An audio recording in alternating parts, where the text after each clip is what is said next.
Hi there, my name is Julia, and I'm very excited to be taking this course. I have been out of professional academia since 2015 when I graduated from SUNY New Paltz, which is on the East Coast in New York. It's about an hour north of New York City. So I kind of have a similar story to you, Dr. Rick, where I started on the East Coast and then the endeavor of contributing to society in a outside of the structure of school brought me to the West Coast. I did an AmeriCorps term of service for 10 and a half months where I worked in a public school. It was one of the most life-altering and amazing experiences I've had. It was really cool to be able to be in a real setting and apply some of my academic background, seeing language development occurring with economic and cultural things affecting it. It just was really rich and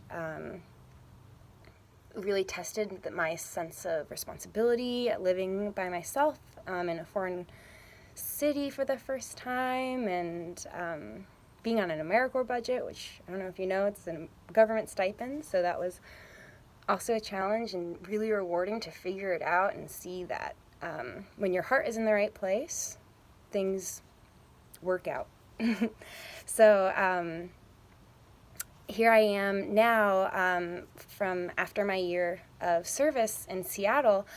Ended up moving to an island that is a half-hour ferry ride from Seattle. So I live in a beautiful sanctuary where there's lots of trees and access to water and lots of rain, which I enjoy. But I've really found my place here.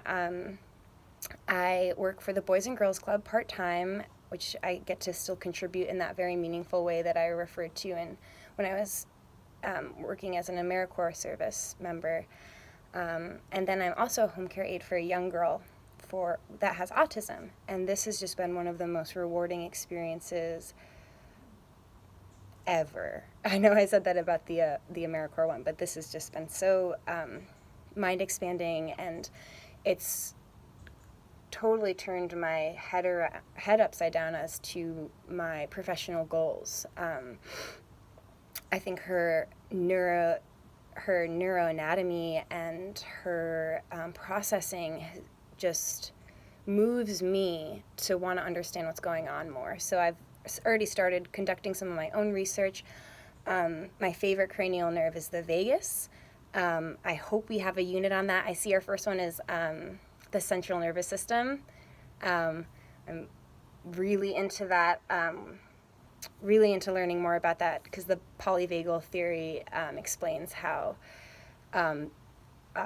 the vagus is responsible for so many things, such as calming down our nervous system. So this is just, and how that affects speech and how it affects people with neuroatypical development. So I'm really looking forward to just deepening my understanding and how it'll apply to directly what I'm already doing, working with this beautiful young girl, 9 years old. And so a thing about me, and this is actually how I got to meet the young girl who I work with, is I'm a 200-hour certified yoga teacher.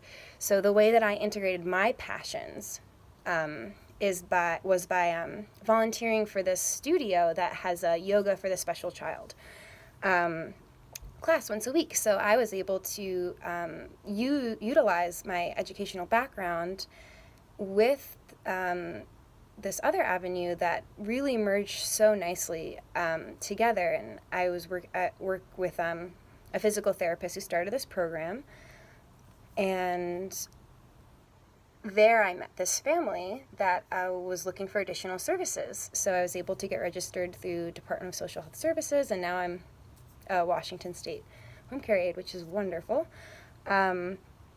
Wonderful position. And so yeah, that's another passion of mine, is yoga. It's something that I keep finding the way it just the deeper I get into my practice, the more I see how it really encompasses everything, just like speech does, which I just love how much it's just this blend, how important the breath is, and how important all of these systems are in order for a valuable and meaningful human experience to occur.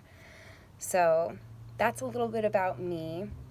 I'm just, again, so enthusiastic and really looking forward to this course and also my future career as a speech-language pathologist. I've applied to numerous schools for the fall, and I'm really hoping that my experience in the field and my determination brings me what I'm seeking. And I'm also just so impressed by all of the people who I've seen the videos of. You all seem like you have such a plethora of skills, and it'd be such an honor to cultivate a student clinician community with any and all of you.